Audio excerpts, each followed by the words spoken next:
Can everyone hear? Okay, well, first, thank you all for coming out tonight. I know that there actually is a debate going on at 9, and if you want to get home in time for that, you probably will be able to, but I think the debate here is hopefully going to be as enriching, and we're truly honored to have with us two individuals who obviously were critical to the film, the director, Alberto Ferreras. You have both of their bios in the brochures that were handed to you at the outset, and Gabe Gonzalez, comedian and writer. I also want to just acknowledge, even though she's not here right now, Trina Barduzco, the producer, who was instrumental in making tonight's event possible and bringing our wonderful guests to the table. So we want this to be interactive, and I'm sure everyone here has something to add. I thought it could be interesting to just think a little bit about the evolution of media, because the current election has been so much about media, and I would venture the misuse of media, what we're actually focusing on, what we're talking about. And Alberto, you have had an extraordinary career in different aspects of media over time.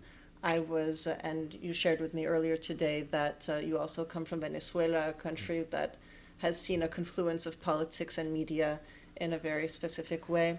I was wondering if you could share some thoughts about the evolution of the Latin voter representation in media in the time that you've been in this industry.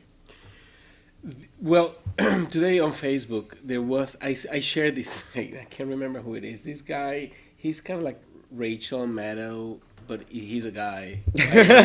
Anderson Cooper? It's not Anderson Cooper. He's a guy. He's one of the MSNBC guys. I can't remember his name now. And it was a really good video of him talking kind of like to the Trump voter and saying, like, I know that you're not living the dream that you thought. You don't have the life you think you deserve. I feel the same way, blah, blah, blah. But it was all, he made me think about the series and the show and why we started doing Habla and why I think the show is important. And we started doing Habla because there were no representations of US Latinos in the media. 13 years ago when we started doing it, nobody was speaking Spanglish in the media. This is before, I guess, what's it called, Mundos and all these kind of like efforts they came after, maybe a couple years later. Pero could you believe that? Like, as if Latinos had arrived like, 2 days ago. It's like, now, gigantic population completely neglected by the media.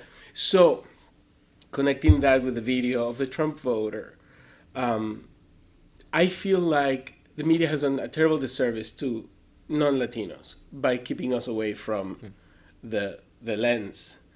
And that's why it's so shocking for these people who, in big cities, I think it's a different story because we all learn that we're here together. Maybe you got here 2 days ago, maybe you got here, 200 years ago, it doesn't matter.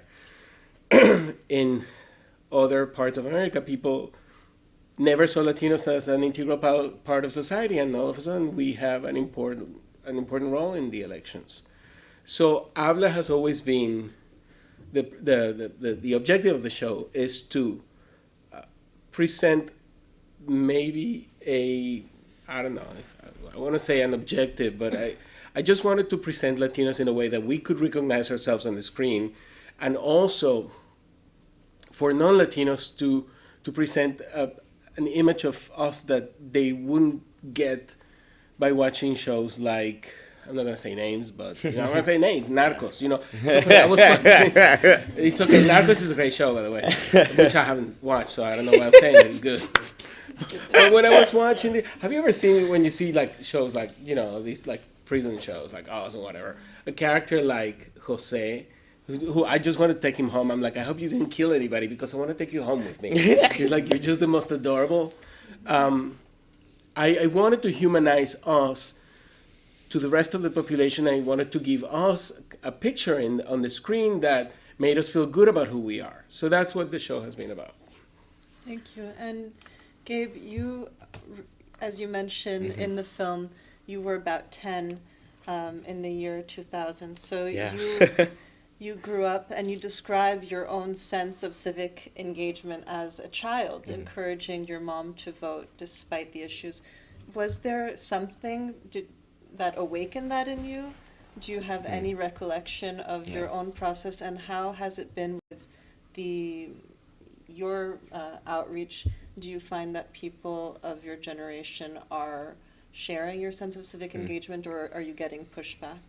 Yeah, so I guess going back to that moment, I think growing up in Florida, every person feels the weight of being a swing state, right? There's this knowledge very early on that like Florida's vote is very important. And I don't think it was just that. I think it was growing up in a Latino household and feeling like an outsider in that way. You know what I mean? I lived in Central Florida, and there are many Latino communities there, immigrants and people from Puerto Rico, Cuba, Dominican Republic. But I think that was sort of compounded by the fact that I realized very early on I was gay, which is also kind of a difference. And so I felt initially very ostracized from my peers, right? Many of whom were English-speaking white people who lived in Central Florida. And I think from that moment, I sort of realized that I needed to find something to do, right? A way to feel some purpose or sort of feel involved and feel like I had some control over my upbringing. So I poured myself into school. I just poured myself into school. I was terrible at sports. I was really bad at sports. Like every Puerto Rican parent wants their child to play baseball, and I tried for years, and it was atrocious. And I found a home in, I think, performance, but also like reading. I just I absorbed books. I never went outside. My parents would take my books away and make me go outside sometimes. And I think from a very early age, to me, like comedy and politics always came hand in hand. I remember watching The Daily Show from a very early age and being like, this is what I want to do. And I grew up with Jorge. I grew up with Jorge Ramos and María Celeste. And like, I watched these people and I was like, these people are great. They're Latinos on, being shown on U.S. television, like Latino networks. They're speaking Spanish, but it's like, those are the people I grew up with, right? Sábado Gigante, like all these programs that sort of merge culture and politics and comedy. And I think even then, even at age 10, I knew sort of what was at stake, right? That for me, for people who are different, no matter how they're different, whether you're Latino, whether you're a queer person, whether you're a person of color, whatever it is, that's the moment where you get to decide what your future will look like, or you have a part in deciding what your future will look like, right? So I think knowing that I was a little bit different, and that the future could either be great for people like me or very difficult for people like me, depending on the outcome of local and presidential elections, that's sort of when I realized the importance of that. And it happened at a very young age. My parents say I was born a 60-year-old man, so that's been something I've been thinking about a while. Well, I have several questions, but in the interest of taking advantage of the wealth of experience in this room, I'd like to invite anyone to jump in whenever you feel so inclined, if you have a question, comment, or thought you'd like to share. We do have a roving mic, thanks to Omar, and also want to acknowledge Carlos Gutierrez from Cinema Tropical, who usually would be here at the beginning, but okay, so nobody right now, no burning questions? Yes? Mm-hmm. Oh, we are filming, by the way, so... The mic will come to you. It's great. So my question is regarding our youth, and I went to a public school. I'm proud of the public school system, and unfortunately, there's very little to understand and learn how to be civically engaged. So I think that's a huge lack, and universities often take the burden of trying to somehow re-educate our young people that are first generation or comes from Boston Public School, or public school system, excuse me, I came from Boston Public School System. Nonetheless, I just was never civically engaged, and throughout college, I, obviously met a lot of young people that were. It's like, wow, that's really cool, and that's how I actually started learning, and I'm still not that engaged, but I have a little sister right now. How do I help her? What are some of the fundamentals? What are some fun things I can show her? YouTube, Snapchat, etc., that are actually going on to try to get her excited. Yeah, absolutely. For when she's 18. I know, right? Well, how old is she now? She's 17. Yes. Oh, she's almost there. Where is she? She's a junior. Okay. In Boston. Okay. She's going to be 17, actually. Yeah. She's 16 right now. But just some things. She's applying to college right now, and how to get her more in thinking about these things. Yeah, absolutely. I mean, for me, it happened very similarly. I think I was very much aware of civic involvement at a young age, but I don't think I developed a voice or a confidence in what I believed until I got to my university, which thankfully was a very civically minded university. It's like I changed my registration from Florida to Rhode Island when I moved there to work on I know, right? I mean, Massachusetts is lucky in that you have one of the most outspoken and incredible senators. I mean, I love Liz Warren, and I joke that she's one of the only old white ladies that really gets what's going on in Puerto Rico right now. And, you know, I think that's a great place to start, right? To start introducing your sister to sort of the major players in our political system right now, and why they want to change what they want to change. My mother was exposed to Elizabeth Warren through Facebook videos, which is so funny, right? And my mom sends me Facebook videos all the time. And weirdly, I think social media is where a lot of these conversations are happening, and happening honestly, right? In a way that's not slanted or edited to fit television or print or a perceived audience. So I think talking to people and like looking at what's around you in your own state is a good place to start. But I also think there are a lot of young YouTubers, for lack of a better word, you know, a lot of young artists that are becoming more civically minded and engaging with that intersection that happens between politics and comedy that we see sort of thrive during election season and then gets quiet for a few more years and then comes back up again. I mean, I don't know if I can point to a specific resource or a specific instance, but you do have to hunt for it. You've got to try, and it's hard to have these conversations too, because especially this year, they're very heated. I gotta say, my job has always been to kind of like find these kind of like constantes, like behavioral, you know, this is what the experience of immigration makes Latinos behave this way. That's what I'm always looking for. And actually, in doing the show, I became painfully aware that I'm not civically engaged because for the longest time, I didn't feel entitled to. So making the show made me aware of how what I thought that I was just an eccentricity of mine. It's like, I'm not political. It's like, no, I'm afraid that I'm going to raise my voice and so I'm going to say, shut up, go back to your country, you speak with an accent. Who are you to tell us how to do our business? So I'm terrible. I can't answer your question, but I can tell you that it happens very often with Latinos. And I think because I grew up in Venezuela, the one thing that it needs to change in the world is this feeling that you are electing one person that for 4 years is going to be your father, and you will have no saying in what your future is going to be. I mean, I think that's civic involvement is the only thing that can change that. And I want to think that the fact that Bernie Sanders, we shouldn't talk about politics, should we? Habla y vota. En serio, habla lo que quiera. No, pero, I think the other day I was thinking, if Hillary wins, I certainly hope so. It's great that Bernie will be involved in the administration. I'm hoping that he will represent all these voices that maybe didn't get to choose the candidate, but want to transform the way we are doing things because, like George Lopez says, I mean, I think there's a lot of problems. I think there are massive problems.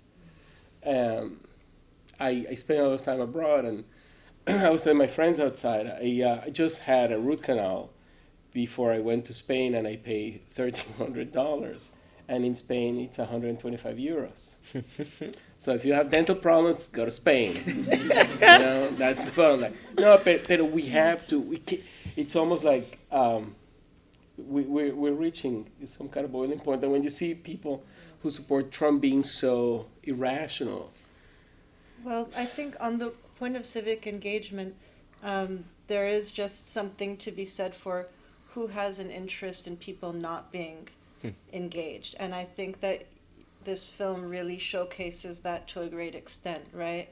A disinformed, disengaged population in any country leaves open space for people with other agendas. Cristina?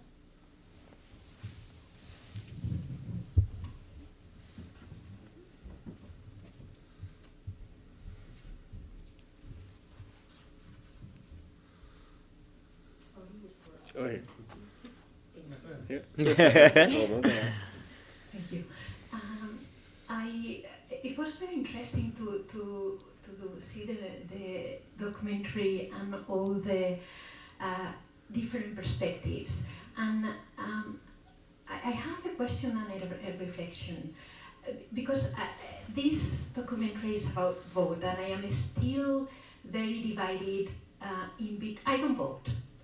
And well, I cannot vote in the US because I'm not a US citizen. But even so, I don't vote in my country. And I haven't been convinced by the documentary to vote yet, but I am open to be convinced. And one of the reasons is that but I am politically very active, and politically in the sense we use the word in Spain, I come from Spain, not the way we use the word in the US that restricts political to political parties, which is for me a way of controlling also the population and deciding who has the right to be political and who doesn't, and what is political and what is not. But for me, the problem with you have to vote and so much emphasis on voting is that you portray change as if change has to come from the top, from the politicians. And for me, change has to come from the bottom, from us, from citizens. And waiting for politicians to make changes is it's ridiculous. They are in power, they have privilege, they are not going to change. And they are not going to change for us. And so it was one of the persons was very interesting because he was saying about yes, vote, but if you are choosing, be political, be an activist, but many of the people speaking were saying vote is when your voice counts and when that is the most important thing. And still, I don't know, for me it is a question. I don't think it is the most important thing. The most important thing is that as citizens, whatever politician is chosen, we oblige them to work for us. That is their job. I don't care which political party. You are working for the common good. And that is what we need to do as citizens.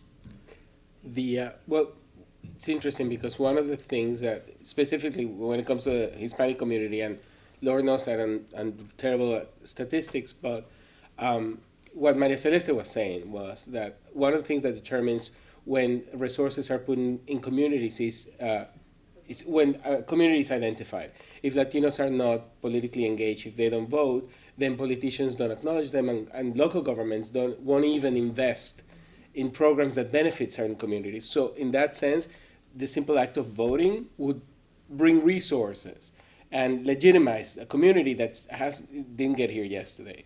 And I do have to say this before I forget. It's one of my favorite things. It's like we keep thinking that Donald Trump is like the poster child of America, and he's been here for 3 generations, and Eva Longoria has been here for 9 generations. And yet, so that's one of those, Jesus Christ.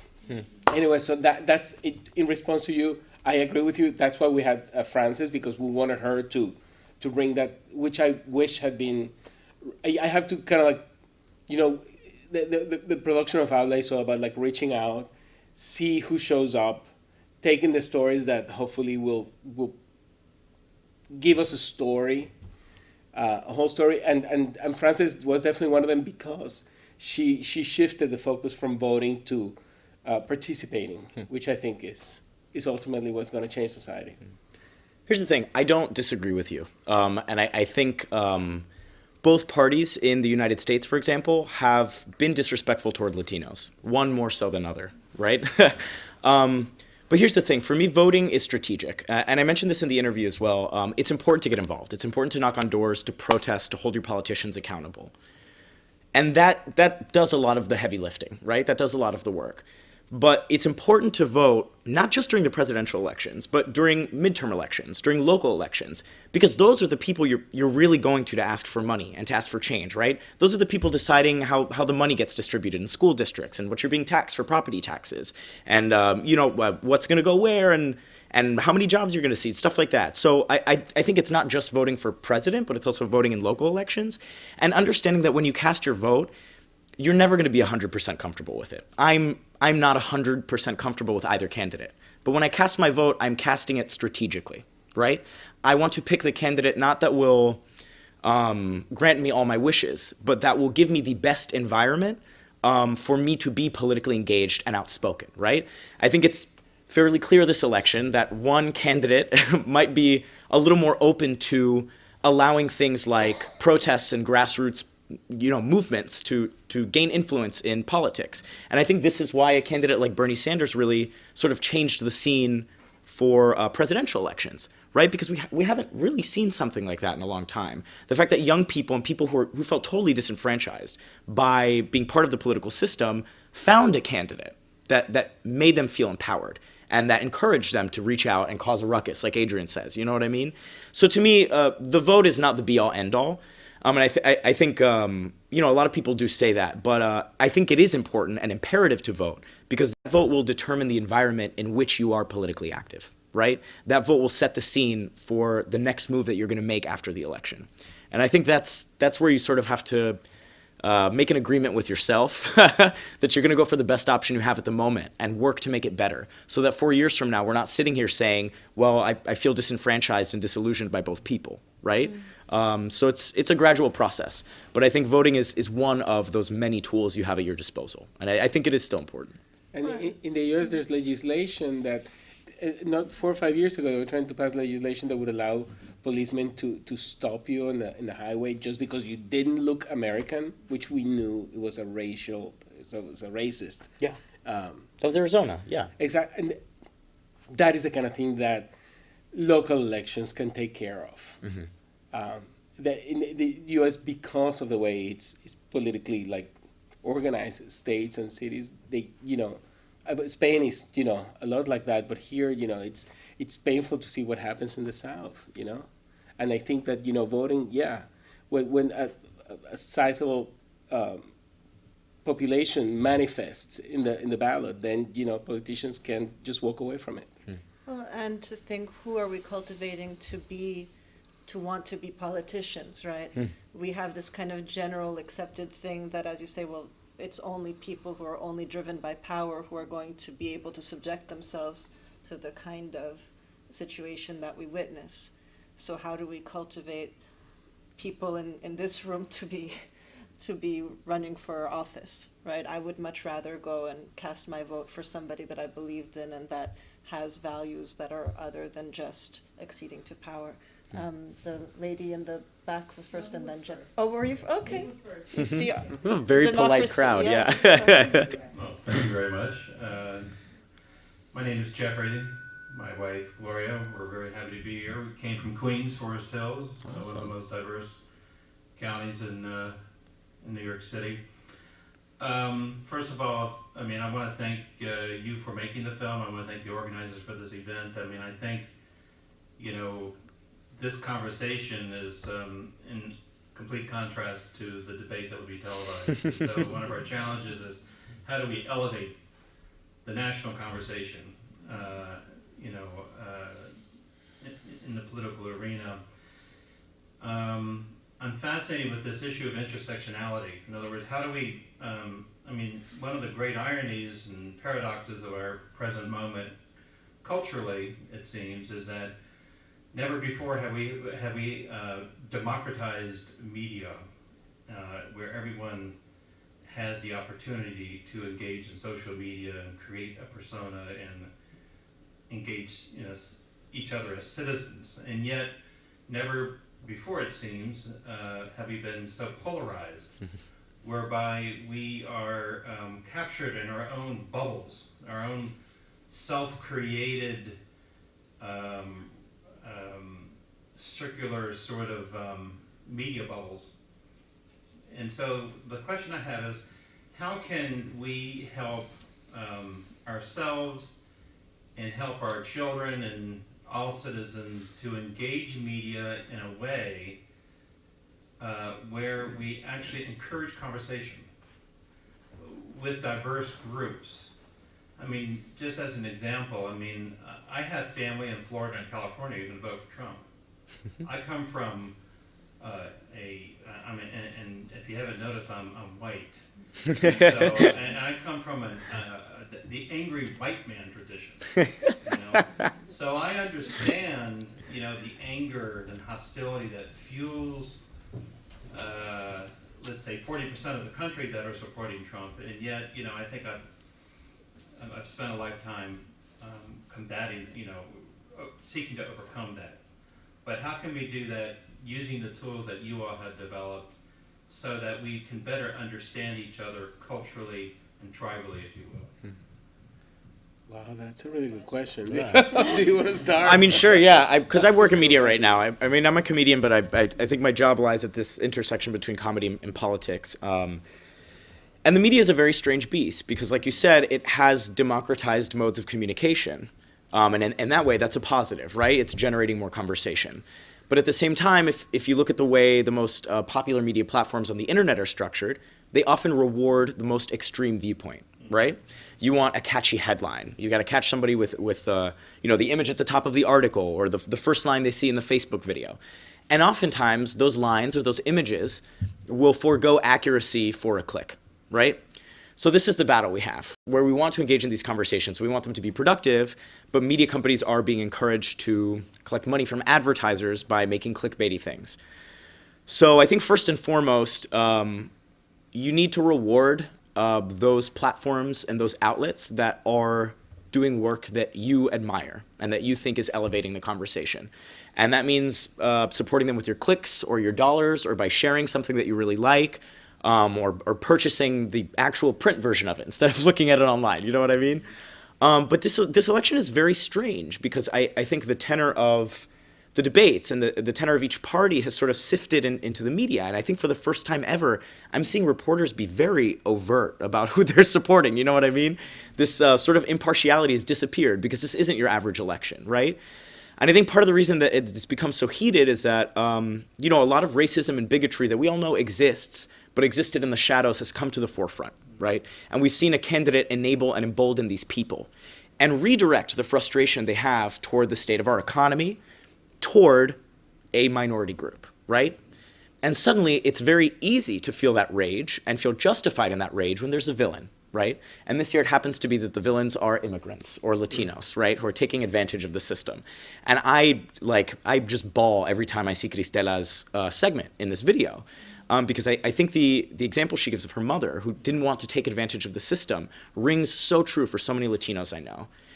And I think it's seeking that out, right? Seeking these very human stories that are honest and that don't necessarily have an agenda, but are just trying to share a truth.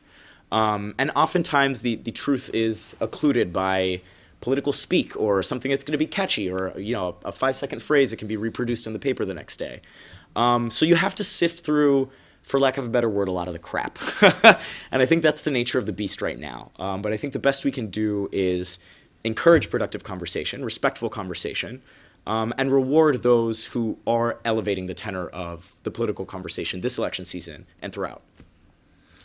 Just a real quick question. Do you have segments of your movie or video available in a form that you can actually share through Facebook? That's an Alberto question, yeah. That's something we've been discussing with HBO. So hopefully we will. We're hoping that we will. Well, that's something that we could definitely do. The entire show, but this is important, the entire show is up on YouTube. I don't know, I'm the kind of guy who only watches like 5-minute things on YouTube, but actually the entire show is up and free. That's one great thing that HBO did. Well, HBO does many wonderful things. This is an extra wonderful thing, that they didn't keep the show for themselves. They want everyone to be able to pass it on to their friends. And to answer your question, I don't know. I struggle with that one because there's so many people I want to kill. And then I feel like I'm hurting myself by engaging in these conversations. There was a meme going around yesterday that says, discussing with someone who has renounced reason is like giving medicine to the dead. So, and I feel every time, especially in social media with relatives who are voting for Trump. You have those? No, I don't. Okay. You do.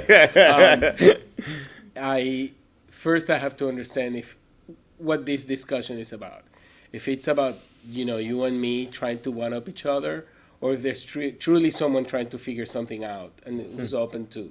And then, if this person is truly open, it's what you're doing when you humanize the face of the enemy, then all of a sudden people start changing their minds. And I think, again, there's a tendency, and I fall in that trap. It's like, the white man and the privilege. And it's a speech that I'm really tired of, because I love a lot of white guys. I do. And I've loved a lot of them in the past. No, but seriously, I came to New York 26 years ago, and I've been welcomed by wonderful, wonderful people of all colors. I gotta tell you, white was not absent from that spectrum. So for me to put all the white people in the same place is as enraging as when I see that people put Latinos, all of us, in the same bin. It's exactly the same. And here's I want to add one last thing.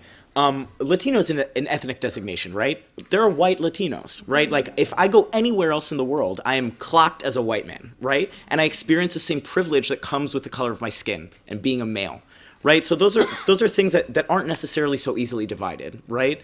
And I think that's a thing that we've lost this election too, right? Those subtleties and the difference between race and ethnicity and how those things can intersect in confusing ways. I had a really agitated discussion with this Dominican guy who was really adamant. He was very much of a trumpeter. And, it got ugly. And at the end I was saying, like, dude, you think he's just going after the Mexicans? Do you think he knows the difference between a Dominican and a Mexican? En serio? Like, what? And that was it. All of a sudden he saw the light, I think. If he can't sell you a steak or get your vote. But that issue of, it has to be personal for one to care, is then the opposite of, if we have a civic consciousness, it goes beyond our individual identities. But one thought, and this series was started 6 years ago because we were very concerned about the way immigrants, and specifically Mexican immigrants, were being portrayed in the media. And it's been sad that it's only gotten more extreme in terms of the level of discourse. But one thought I've had, because whenever you do these events, you're like, we're only going to get people who already share kind of the viewpoint of the series. But then it's, not everyone is extreme. Like you mentioned, Gabe, okay, the media wants to highlight extremists. But there are many people who are in between, sort of wanting more information. And I think reaching those that maybe aren't so entrenched in their views might be a better use of our time than trying to go up against the dead person and give them medicine. Hi, mi nombre es Minerva. I'm Minerva. Hola. And what I was thinking is about that conversation, because we can have it in our family, we can have it in the church, the club, the organization in the neighborhood, and the way I see it, I remember when I first started discussing Bernie Sanders positions, and most people say, who? What are you talking about? And then how the information came out, and so many people that never heard about him in our neighborhoods. Like, in our neighborhoods, people were more involved I'm from the Dominican Republic.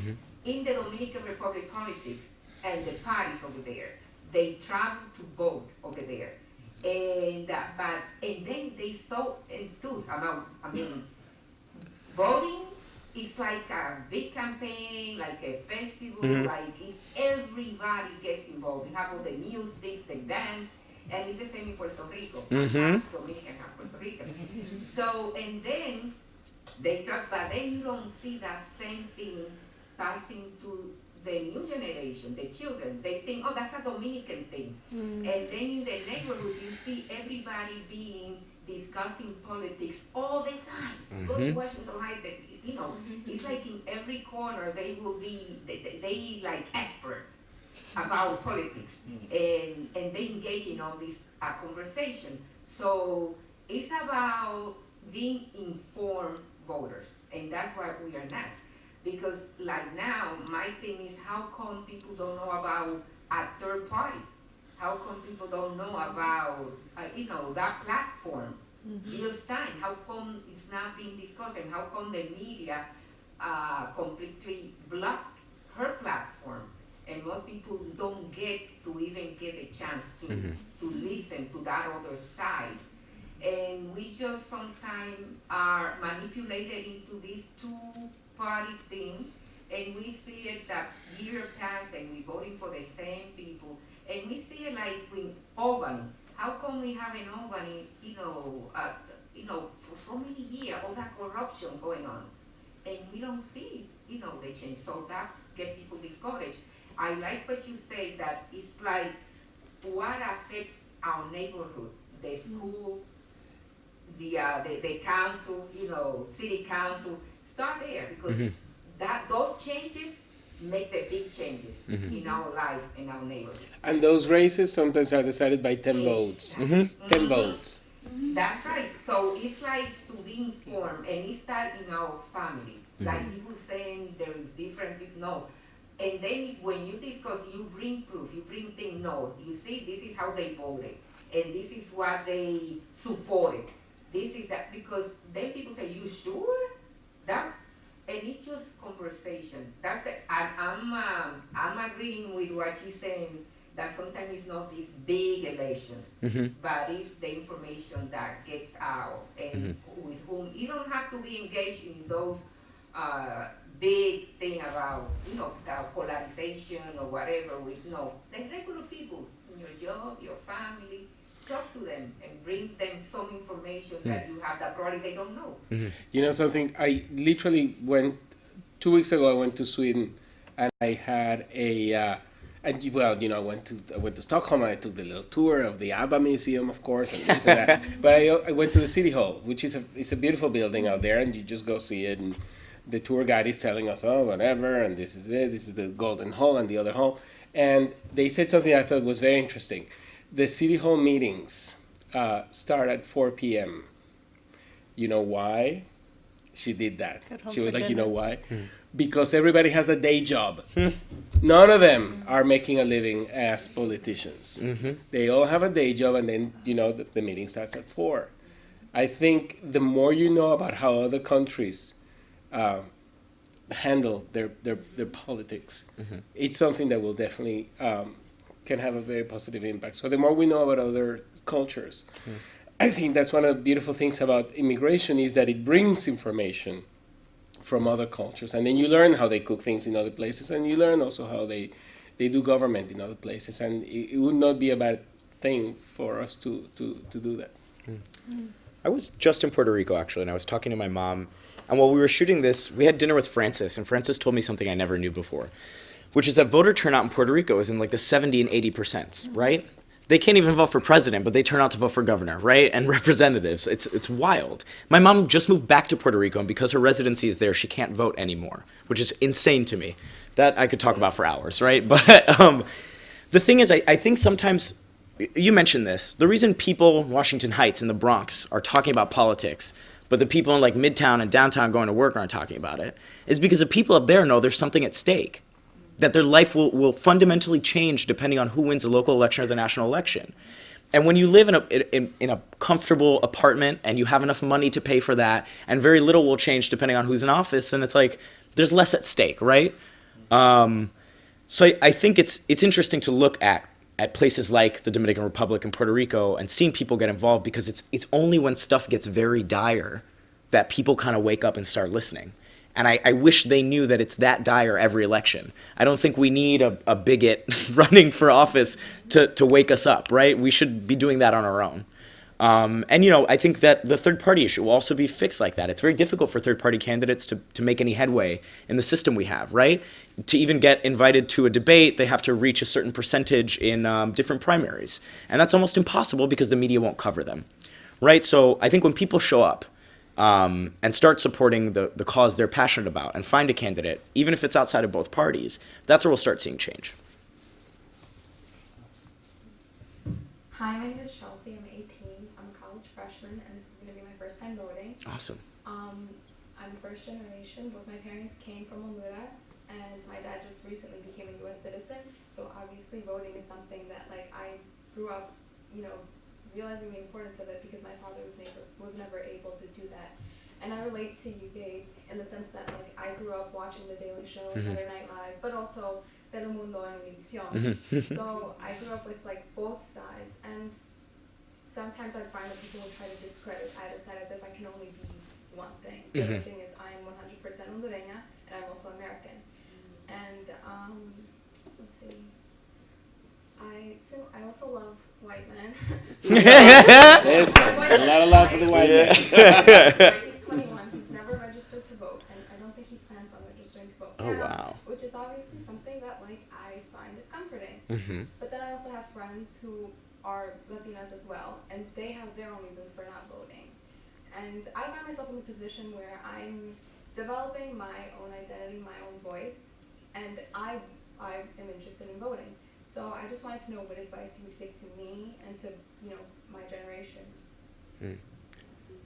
Yeah, I mean, I think step one is when you enter that voting booth, don't let it be the last time if you do. And go in prepared to vote for more than just president, right? Because you're voting on local propositions, you're voting on city council representatives, and those people will affect how you live the next 4 years in this city, right? And whether or not NYU can expand, or whether or not like something around the corner is going to be a neighborhood or a hotel or an old folks home or something like that. So I think thing number one is to know that this election and every other goes beyond the president. And I can understand why voting for president isn't sexy or exciting. I get that. It's a terrible system we have in place. But it's the one we're given. It's the one we can work with. I'm going to go back to what I said earlier. It's like no vote cast will ever make you 100% comfortable. But you have to cast that vote strategically, knowing that you need to set the environment to make that change and pick the candidate that will most let you push for the change you want, right? I think it's a matter of getting involved in other ways, right? I think you should find local politicians or local organizations that are passionate about things. I started getting really involved in politics, helping this guy's campaign. I went to school in Providence, Rhode Island. I went to Brown. I changed my registration from Florida to Rhode Island, which was a mistake at the time, because Florida matters way more. Rhode Island has like 2 electoral votes. But I was working on this guy, David Siegel's campaign. He didn't have a chance in hell. He was like, but he was a great candidate. But the guy running against him, this was a primary, by the way, to get the Democratic nomination in Rhode Island for that election, that local election. The guy running against him was establishment, had a lot of money, a lot of businesses supporting him, but like I felt really excited by David Siegel. And I felt excited by David Siegel because my friend Sam was excited about David Siegel. And he told me about David, and he worked for the campaign, right? So I spoke to somebody else who was directly connected to that. And I felt like I could trust this person, my friend, because they had the information and they were being honest with me, right? No agenda. So I think the first thing is finding the thing closest to you, the candidate or the cause, or the proposition or the law that you're going to vote for, and start there. Find people that think just as passionately about the issues as you do. And when you create a community, and a community that reminds you of your civic responsibilities, it's a lot more difficult to stay out of the voting booth. You know what I mean? Because it's not just you, and like you know that you're doing it for yourself and your parents, right? Like this election has made that clear. But I think when you have friends that also care, and will support you and push you to be civically engaged, that's going to make the difference and keep you coming back, right? Not just for the presidential elections, but for the local ones, and to go out and campaign for people and causes you care about. I'm terrible because I'm not. Something interesting. I have to confess. We've been doing Habla for 13 years. We've never done it about politics. I mean, politics is the first time. We did it because we thought we had to, because it was kind of like our civic duty, because HBO wanted to do it about the Latino vote. But for me, it was like, I'm the kind of guy who only voted, in general elections, twice for Obama. It was like, really? Ever since we worked in the show, there were these elections, what was it, like a month and a half? But it was just for people who are registered Democrats and Republicans. And I didn't know it, but I did my research. I just didn't want, I have to confess, twice I voted, and all these things appeared in the ballot that I had no idea what they were, things that supposedly I was voting for, and I refuse for that to happen again. The tools are there, Google is there, I can find out before I go into the booth. I don't want, I finally understand, and maybe it took me to work in this show, to personally understand how important it is to vote in local elections and to know what's at stake before I go into the booth. So that's... Just out of curiosity, your friends who don't want to vote, is there one or two reasons you could just share? I think it'd be good to give I think voice. they start off as brand new supporters, and obviously after, you know, they just feel maybe just like... They were cheated. Yeah, they feel cheated, and they feel like, well, Hillary sucks, Trump obviously sucks, so they don't want to vote. And it's like, I understand that, but it's like, would you rather Hillary or Trump? It's like And it's like finding a way to, like, I don't know, just like I almost want to, like, I get annoyed that they don't want to vote, but it's like I understand at the same time because they feel cheated, but it's like I don't know exactly how to explain to them, just like, you know, that it's still very important to go out and like have your voice be heard. When I grew up in Venezuela, I had a history teacher who said something that oddly enough, I've never heard in the U.S. He was a history teacher, what they call Historia Universal, which is like, you know, so he talked a lot about the ancient Greeks, and he said something that I remember to this day. He said that the Greeks didn't think that democracy was the ruling of the majority. They thought that democracy was the representation of all minorities. I've never heard that. I love that. Isn't that something? So you have to remind your friends that that's what this system is about. And that, you know, in order for democracy to work, everybody has to voice their opinion. And, you know, maybe if they support Bernie, they should consider voting for Hillary, because she's the one who's going to give him a platform to then voice their concerns. And here's the thing. Remind your friends and your boyfriend that if they don't vote, they don't get to complain about the train costs. They don't get to complain about the cost of tuition. They don't get to complain when some like crazy law gets passed in 2 years that inhibits the rights of their friends. Like you have to be civically involved if you're going to complain about your day-to-day life, because it doesn't change until you have people locally and nationally that are going to help that change. Or unless you want to run for office yourself. What about him? Like, what do I tell him? Yeah, oh girl, I don't know his story, but like me, I don't know. He's the person who's always been indifferent, where it's just, oh, politicians are corrupt, politics suck, I'd just rather not care about it. But it's like, If they suck, then go out and protest and tell them and scream to their face that they suck and you want to change. Because honestly, people aren't going to change until they see a frustrated voter base. But your frustration won't register if you don't vote. Your frustration will register when you're civically involved and you're loud about it. I think that you have to take him out on a date. Make your boyfriend jealous. Exactly. It's like, you're going to shut up. Let's go on what are they called now, groupers? We'll go on a group date. I'll bring a friend, you bring your boyfriend, we'll talk.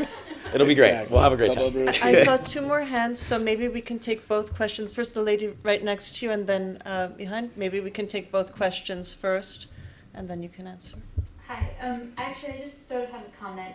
I think that, I agree that working locally to incite change and working from the ground up is kind of the most effective way to get things done.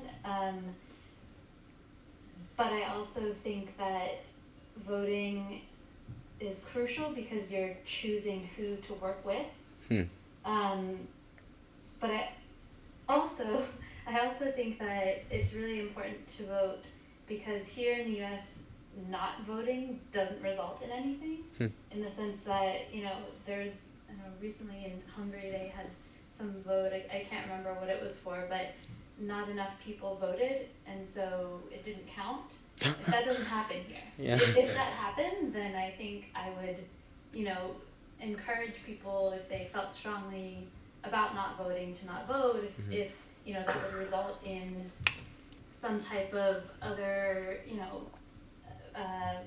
course of action. But because that doesn't result in anything in the US besides just not being included, that's kind of what I'm most afraid of in this election is people not turning out. So I think that maybe talking to your friends about that could perhaps help. But, I just really had a comment. Thank you. Snaps to that. No, for real. Maybe we can pass it down. Great, thank you. There you go. Mine also a comment. I'm 24, so I'm a first-time voter. When I was 18, the reason why I didn't want to vote was ignorance. I'm living my life. I'm 18 years old. I don't want to vote. I don't care what's going on. But what made me want to vote this year was I'm a senior in college, and I'm taking a lot of migration and immigration classes. And what I'm learning is the assimilation that's going on. It's before we look at our candidates, we have to look at ourselves as a Latino community. Like when we have migrants or immigrants come from another country, they're bringing their monkey humanity as opposed to their soul, where they come from, their roots, where they're coming from. They are picking up on the roots of Americans, and they're doing what Americans do. They're not bringing their traditions. They're forgetting their language. They're forgetting where they came from. And first generation migrants, of course, are getting older. They're deceased. Or who is really bringing our tradition to us? We're not going to have a lot of Puerto Ricans, Dominicans, Mexicans who don't have tradition here already if we have deceased family members. Also, what got me voting was 3 family members who are very, very Americanized, and I was raised around Puerto Ricans. So the second generation that's here came from Puerto Rico. And they came here with this American idea that everything that the Americans do is right. They're Trump lovers. They think everything that he says is right. I look at them, I'm like, how dumb are you? Like, not only am I a Latina, but I'm a woman. And everything I think this election's a joke. That's what they made it. We look weak, which is why I feel like us as Latinos should have a say. You know, what is very ignorant about what one of our candidates has said was, we're all immigrants. Well, no, because we have a lot of Americans who were born here. We're not immigrants. Puerto Ricans are not immigrants. Some Dominicans weren't not born in Dominican Republic, or Mexicans or Cubans. We're also Americanized. So our voice, we pay taxes, right? What does it mean? Why do people say we don't matter? We're just immigrants. We pay taxes. We work harder than the white people. You know, Spanish people work hard.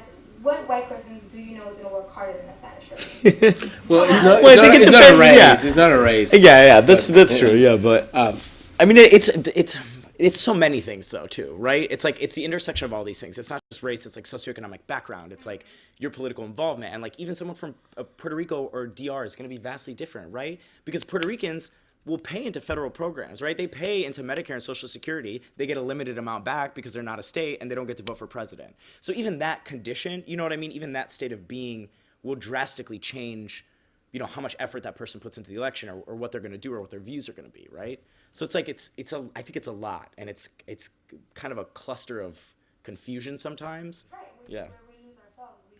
We get lost in envying what another, like we're all a Latin community, and we envy and get jealous of, oh, what does that person have that I don't have? Why is that Spanish person more successful than me, and I'm more Spanish? Like we're too busy going after what each other has instead of working together and being like, okay, this is what we need to have a voice about, as opposed to what money we have, what luxury we have.